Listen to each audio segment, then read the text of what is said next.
আমাকে একা রেখে তো তুমি পালিয়ে গেছিলে, এখন আমাকে ভালোবাসার কথা বলছো? হ্যাঁ হ্যাঁ, আমি পালিয়েছিলাম, কারণ না হলে পুলিশ আমাকে বেঘরে মেরে দিত। কি করতে তখন? হ্যাঁ, সারা জীবন আমার বডিটা আগলে বসে থাকতে, আর এই সাদা শাড়ি পরে থাকতে আমার নামে। তোমার জন্য বেঁচে থাকতে চেয়েছিলাম, কারণ তুমি আমার সব। তারপর কয়েকদিন পর যখন ফিরলাম, শুনলাম তুমি নাকি মামা বাড়ি চলে গেছো, আর কাকে নাকি বিয়ে করেছো। আমি কি করতাম? আমার যে সব পথ বন্ধ হয়ে গেছিল।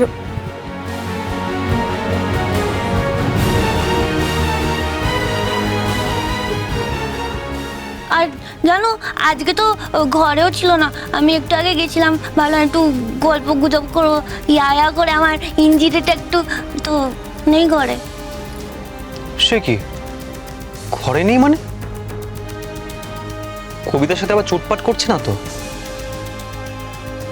এর আগে যেমন অসভ্য আচরণ করেছিলেন। হাই শাবাশ বদ্দা, আমি তো এটা ভেবেই দেখিনি। আমি না দৌড়ে গিয়ে দেখে আসি, যদি বেমারবাই করে আমি ওই ইয়া বলে দেবো, আর বলে দেবো যে গাট আউট, দাঁড়ান আসছি।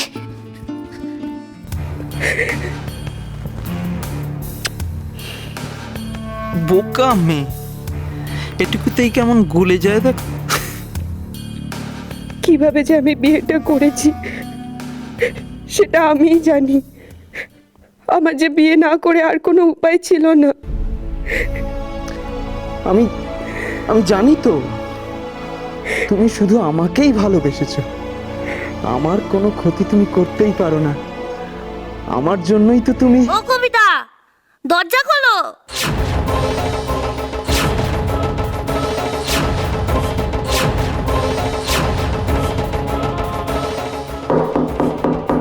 কবিতা,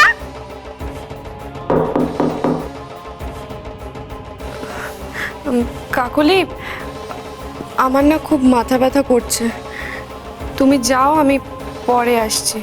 ইয়া আচ্ছা আচ্ছা, তুমি দরজা বন্ধ করেই থাকো, নো প্রবলেম। এই তো আমার লক্ষ্মী কবিতা রানী, দেখো আমাকে কত ভালোবাসে।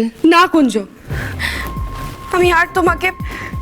আমি জানি তো, আর তোমাকে বলতে হবে না, তুমি শুধু আমাকেই ভালোবাসবে। জানো কেন তোমার বরকে মেরেছিলাম? আজকে তোমায় আসল কারণটা বলি। সে তোমাকে পেয়ে গেছিল তাই, আর সেটা তো আমি হতে দেব না। এখন যদি তুমি ভাবো যে তুমি নিশীথ ময়রাকে ভালোবাসবে, তাহলে তাকেও তো মরতে হবে। না, বাঁচাতে চাও তো নিশীথ ময়রাকে? তাহলে ওকে ঘৃণা করো, ওর থেকে দূরে থাকো, এড়িয়ে চলো। নিশীথ আর উষসী দিদিমণিকে শেষ করতে আমার সাথে হাত মেলাও। না না, তা হয় না। হয় হয়, সব হয়, কারণ এটা ছাড়া তোমার কোনো রাস্তা বেঁচে নেই। উষসী আর নিশীথকে শেষ করতে আমার সঙ্গে তোমাকে হাত মেলাতেই হবে।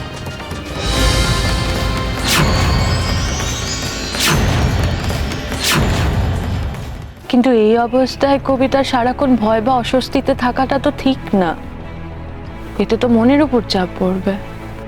সেই তো,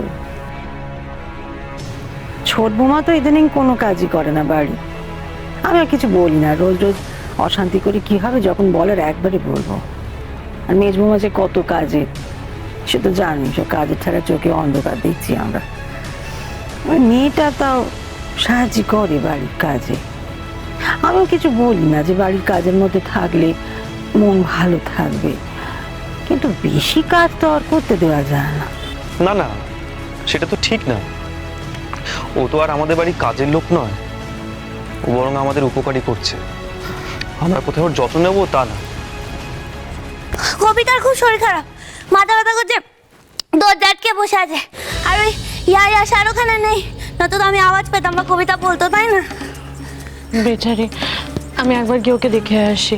এই যে, কিন্তু একটা কথা ভালো করে শুনে রাখো, তুমি সময় পাচ্ছ না আর আমিও পেরে উঠছি না। ওই পোয়াতি মেয়ে মানুষের যত্ন আত্মে কিন্তু মোটেই হচ্ছে না, এটা বলে রাখবো মানু।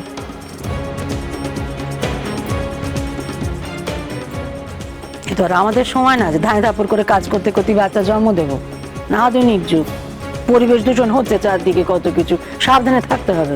তো নিশ্চিত আনছে, পুষ্টিকর খাবার দাবার আনছে, সেগুলো ঠিক মতো দেওয়া হচ্ছে কিনা, খাচ্ছে কিনা মেয়েটা, ওটা দেখার জন্য তো একজন মানুষের দরকার নাকি? মা, তেমন হলে ওর জন্য একটা যদি লোক রাখা হয়।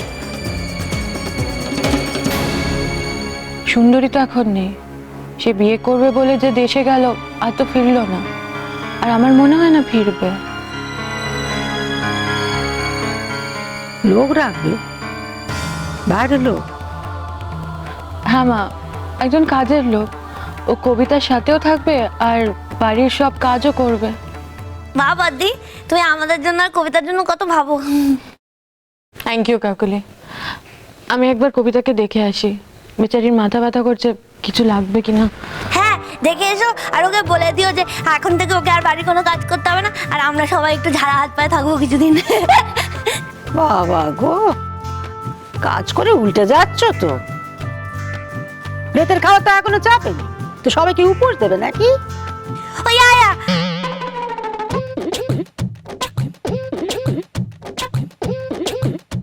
মানে নুনু, আমি আসলে একদম ফরগেটিং করে গেছিলাম। ওটা ফরগেট কাকুলি। আমার জন্য উষসী আর নিশীথবাবু এত ভাবেন, এত যত্ন নেন, আর আমি ওদের বিরুদ্ধে যাব না। তার বদলে আমি তোমাকে ধরিয়ে দেব। আমাকে ধরিয়ে দিলে কি তুমি বাঁচতে পারবে কবিতা রানী? আমি যে উষসী দিদিমণিকে বলে দেব যে তুমি নিশীথবাবুর প্রেমে পড়েছ, তখন তোমার কি হবে? কে বাঁচাবে? না, আচ্ছা, এটা না হয় না, কিন্তু 5 বছর আগে যে তোমার নিশীথ ময়রার সাথে বিয়ের ঠিক ছিল, সেটাও কি না ভুল? কি বলো কবিতা রানী? এটা জানলে তো আর তোমার কোনো যত্ন আত্তি হবে না, ঘাড় ধাক্কা দিয়ে বার করে দেবে তোমাকে।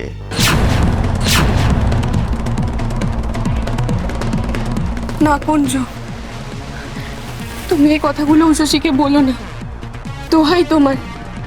ওদের সন্তান আমার পেটে, ওরা খুব কষ্ট পাবে। আমার এই সন্তানকে নিয়ে যদি ওরা আশ্রয় না দেয়, আমি কোথায় যাব বলো? পথেও তো জায়গা হবে না আমার। কবিতার গলা পাচ্ছি মনে হচ্ছে। একা একা কথা বলছে নাকি কবিতা? দরজা তো বন্ধ, কারোর থাকার তো কথা না। তাহলে তোমাকে আমার কথা শুনতে হবে, উষসী দিদিমণির বিরুদ্ধে কাজ করতে হবে, আর নিশীথবাবুকে মন থেকে সরিয়ে দিতে হবে। না হলে তোমার বাঁচার সব রাস্তা বন্ধ হয়ে যাবে। তোমাকে আমাদের দলের হয়ে কাজ করতে হবে। আমি কি করব? কবিতা কি হলো? দরজাটা খোলো। তুমি কার সাথে কথা বলছো? কবিতা,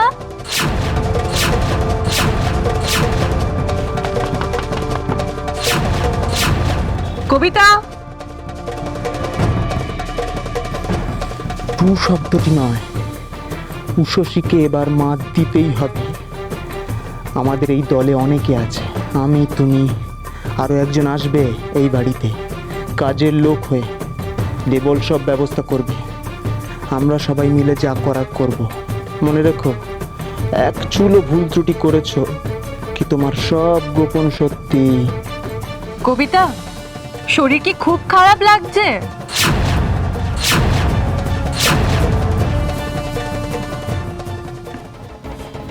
কি ব্যাপার কবিতা? মাথা ব্যথা খুব কষ্ট পাচ্ছিল, ঘুমিয়ে পড়েছিল নাকি? কি হলো? ওইদিকে কি দেখছো বারবার? আর কার সাথে কথা বলছিলে তুমি?